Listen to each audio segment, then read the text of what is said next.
What happened when Claude Shannon flipped a switch? Think of a switch or relay as a drawbridge for an electrical current. Closed, the switch would allow the current to pass on to its destination. Open, the switch would stop the current in its tracks. The destination might be another relay, which would then open or close on the basis of the input it received. Or it might, in the easiest example, be something as simple as a little electric light.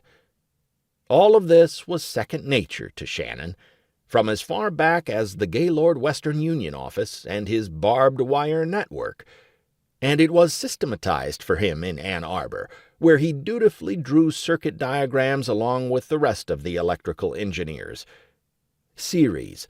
The current has to pass through both of two switches before it illuminates the light. Parallel. The current is free to pass through either or both.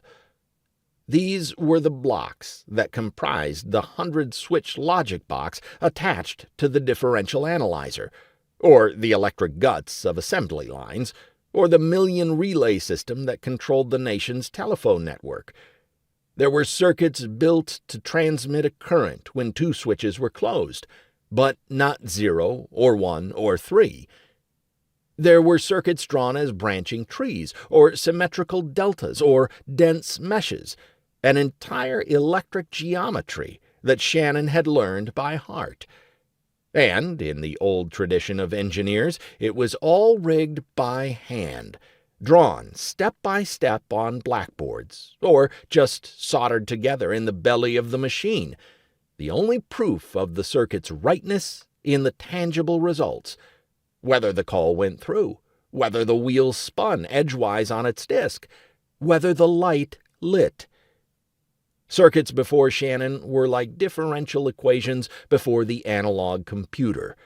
Errors for every trial, until the errors stopped, and nothing any cleaner.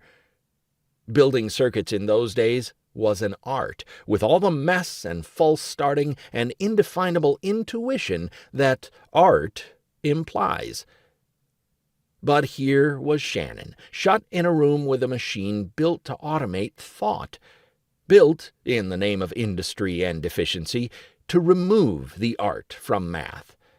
And in the midst of his work, he came to understand that he knew another way of automating thought, one that would ultimately prove far more powerful than the analog machine.